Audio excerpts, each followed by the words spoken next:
Assalamualaikum warahmatullahi wabarakatuh. Selamat pagi semuanya. Perkenalkan nama saya adalah Muhammad Lintar Arya Diputra dengan NIM 2024 081032. Nah, di video kali ini saya akan menjelaskan sebuah aplikasi web inventaris bernama Sifaster bagian gudang. Nah, di sini kita hanya akan fokus pada tiga hal, yaitu pertama sistem kurt barang, fitur CMS atau content management system untuk mengelola menu website, dan bagaimana layout responsif yang hanya menggunakan vanilla CSS yang tidak menggunakan framework. Nah, langsung saja. Seperti yang kalian lihat di sini, saya sudah membuka di tab sini ada header, footer, dan aside. Nah, kunci dari aplikasi kita yang rapi itu adalah menggunakan modularitas. Jadi di si Faster gudang ini kita memisah komponen utama-utamanya, jadi seperti header, aside, dan footer kita pisah. Nah, jadi misalnya kalau di index kita hanya perlu taruh di include, misalnya include header paling atas dan footer paling bawah, dan aside tuh di tengah-tengah. Nah, terus kita akan perhatikan di header.php. Di sini juga ada sistem notifikasi otomatis yang akan mengecek stok bahan langsung dari database. Nah, untuk bagian responsive layout, kita itu menggunakan media query. Jadi yang untuk mendeteksi ukuran layar jika dibuka di mobile atau di tablet atau di PC, nanti sidebarnya dan untuk konten-konten lainnya itu akan otomatis pindah. Misalnya sidebar akan pindah ke atas dan tabel menjadi scrollable horizontal yang agar tidak berantakan. Jadi seperti yang lihat di sini, kita ada tablet dan mobile yang berukuran, pertama itu ada tablet yang berukuran 120 pixel, lalu ada tablet yang dengan max 992 pixel, dan ada HP yang berukuran seharusnya 768. Nah, untuk selanjutnya itu ada di admin web. Nah, untuk di halaman ini kita menggunakan sistem tab atau bisa dibilang variable tab ya. Nah, ini variable tab. Jadi kita bisa mengolah menu utama, kategori, hingga isi konten yang dengan menggunakan kode itu menggunakan variable $tab ini, supaya untuk bisa berganti-ganti logika tanpa harus pindah file. Nah, hebatnya lagi nih ya, setiap menu yang kita tambahin di sini tuh akan otomatis muncul di sidebar seluruh aplikasi karena kita menggunakan query database di header .php ini. Nah, sekarang kita akan di admin barang. Nah, di admin barang ini adalah kita menerapkan sistem CRUD all-in-one. Nah, apa itu all-in-one? Maksudnya adalah logika tambah seperti create, read, update, dan delete itu dijadiin satu di sini. Nah, cuma yang dibedakan adalah tambah dan edit hanya melalui pengecekan ID. Jika ID ada, nanti akan jalankan update. Jika tidak, dia akan melalui insert. Nah, ini edit, ada delete, dan ada juga simpan yang menggunakan variable post. Ini memang simple tapi sangat powerful. Maksudnya powerful adalah uh, simple tetapi nggak makan banyak ini ya, nggak makan banyak kodenya, nggak panjang gitu. Nah, sekarang kita akan langsung saja untuk demo webnya. Nah, sekarang kita berada di website aplikasi web sistem apa sih Faster gudang. Nah, pertama kita akan mendemokan yaitu adalah kelola web. Jadi kelola web ini tuh yang tadi dia tuh adalah admin web.php. Dia bertugas sebagai pengelola website ini, bisa berganti secara real time. Nah, misalnya di menu, di tambah menu utama, nanti navbar itu akan menambahkan. Dan di kelola kategori dan konten itu merupakan sebuah aside. Kategori itu adalah merupakan seperti di sini, dan isi konten kategori itu maksudnya adalah misalnya isi konten berita gudang seperti itu. Nah, tentu saja navbar dan aside ini bersumber dari sini, dari si database si Faster gudangnya. Bisa dilihat di sini ada banyak.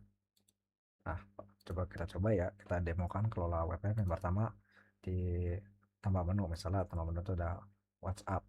Nah, target URL PHP itu whatsapp.php, banyak kecil. Dia itu dengan urutan nomor 10. Dan untuk akses role ini adalah siapa siapa saja yang bisa melihat menu barunya ini, atau mungkin bisa mengedit dari sini saja. Lalu akses role kita uncheck yang tidak mau dilihat oleh role tersebut. Nah, untuk saat ini kita coba akses role adalah hanya untuk admin. Oh, kita coba tidak mengecek si admin. Nah, di sini tidak akan kelihatan. Tapi jika kita cek si admin, mana kita menggunakan user admin, sini di atas kita akan melihat dia akan masuk. Nah, kalau diklik tidak bisa not found karena ini tuh perlu dibuat scriptnya sesuai nama tadi whatsapp.php di ID tadi di VS Code. Nah, tadi itu sudah. Sekarang di kategori. Nah, di kategori kita coba tambahin sebuah namanya adalah kategori baru.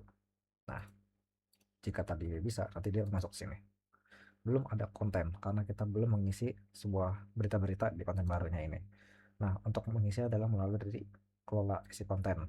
Judulnya adalah ini adalah tes dengan kategori. Nah, ini adalah konten baru ini mau ditaruh mana. Misalnya tadi kita sudah membuat kategori baru, nanti otomatis dia akan masuk ke drop down di sini kategori baru. Nah, untuk isi kontennya kita menggunakan sebuah CK editor, jadi kayak ala-ala kolabor UPJ, bisa menggunakan paragraf, heading 1 hingga heading 2 dan bold, italic, link dan lain-lainnya seperti di Word seperti itu.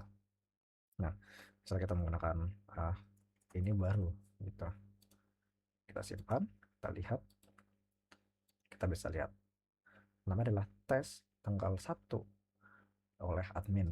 Nah, ini adalah ini baru.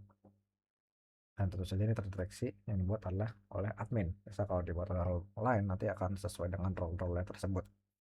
Nah, untuk segitu. Nah, selanjutnya kita akan mencoba sebuah tes root-nya. Misalnya dari yang pertama yaitu adalah ada master data stock nih.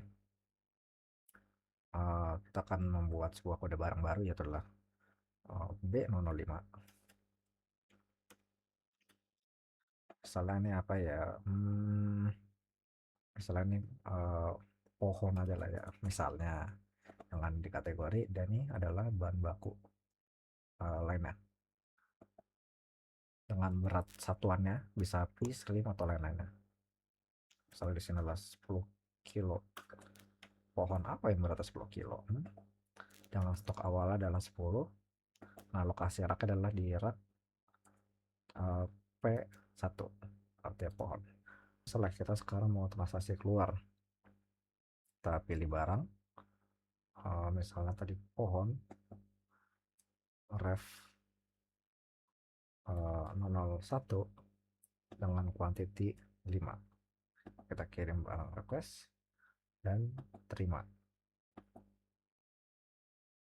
Pembacaan database dia bisa mengeprint sesuai tanggal-tanggal tadi. Misalnya tadi kita mengeluarkan tanggal ini, kita di bagian laporan dan monitoring adalah bagian untuk mutasi. Jadi seperti tadi apa yang kita lakukan, retur atau pengeluaran atau semacam lainnya, nanti di laporan ini kita bisa mengeprint. Nah, ngeprint itu karena kenapa bisa, karena laporan itu membaca aktivitas sebuah database kita.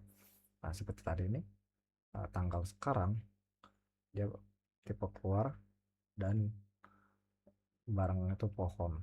Nah, kita bisa cetak PDF tadi. Nah, seperti ini. Dia bisa membaca sebuah laporannya. Nah, untuk bagian untuk responsif itu kan tadi ada 3 sebelumnya dijelasin, ada komputer yang ini, yang tampilan awalnya ini. Kedua adalah HP dan yang terakhir adalah tablet. Kita coba sekarang yang HP. Misalnya HP itu adalah di iPhone ini.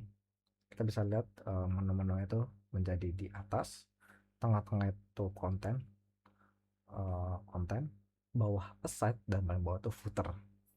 Nah, tentu saja untuk notifikasi ada perubahan. Jika dia tampilan HP dia akan menjadi overlay karena tidak memungkinkan bahwa kalau jadi drop down jadi jelek. Nah, lalu kita coba menjadi iPad, misalnya iPad Pro. Nah, ini adalah tampilan tablet. Kalau bagian tablet ini, oh maaf, ini bukan bagian tablet ini, kita responsifin aja.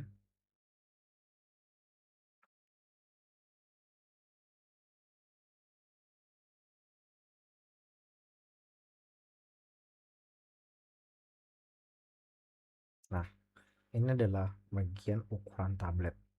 Bagian tablet tuh sebenarnya nggak ada yang beda dengan versi komputer.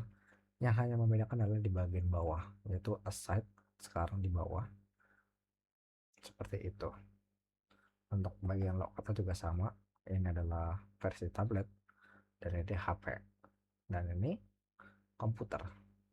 Nah, jadi seperti itu presentasi saya tentang mata kuliah tips ini oleh dosen pengampu saya dari Kauguri. Mohon maaf jika ada kata-kata saya kurang jelas dan salah. Wassalamualaikum warahmatullahi wabarakatuh.